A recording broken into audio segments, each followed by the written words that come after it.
This is me playing Paperboy for the first time.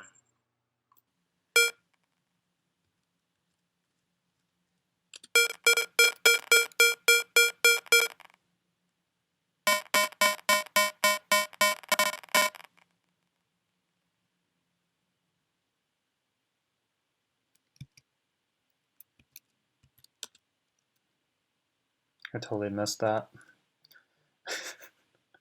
Me throwing at the wrong house.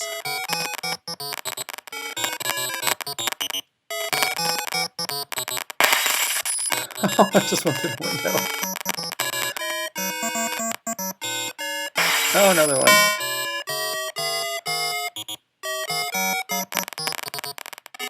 I don't know where I'm supposed to aim. Oh, yes, got it.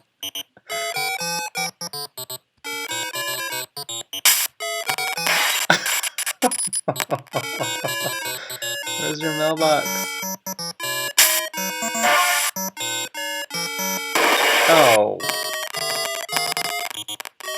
Extra, extra, this just in. Atari System 2 releases Paperboy to the public. The year is 1985. Coke has just released the market blender New Coke. The first .com is registered, and Nintendo releases the Nintendo Entertainment System in North America. Paperboy was originally released the year before and was only found in video game arcades.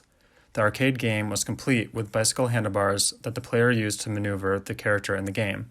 Later on, Paperboy was translated to 8-bit home computers such as the ZX Spectrum and the Commodore 64, before arriving on more high-level systems like the Amiga. Other iterations of Paperboy landed on NES, Sega, N64, Xbox, and even iOS, proving that this game has stood the test of time. In Paperboy, the object of the game is to deliver newspapers to the subscribers while navigating out of harm's way and throwing papers through the windows of the non-subscribers. The scrolling screen gameplay affords the player a very limited view of what obstacles lie ahead. This limited view is arguably the most difficult part of the game. There are many obstacles along the route, and some that might not even be considered. For me, that was the grates on the road and judging distance from objects like kids on trikes and dogs. How can a dog make me crash? Was that the Grim Reaper? Paperboy stands out from other action games of the time by utilizing an isometric perspective. Sometimes this perspective is referred to as 2.5D, as it resembles 3D, however, it is only viewable from one perspective. Other games with isometric perspective include Zaxxon and Blue Max. Freedom of choice gives players a sense of realism in video games. Paperboy is a prime case of this.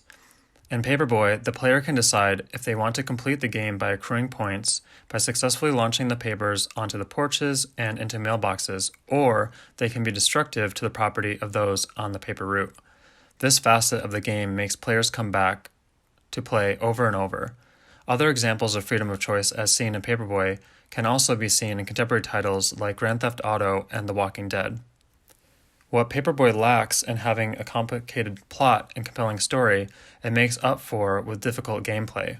I'm reminded of Bushnell's Law.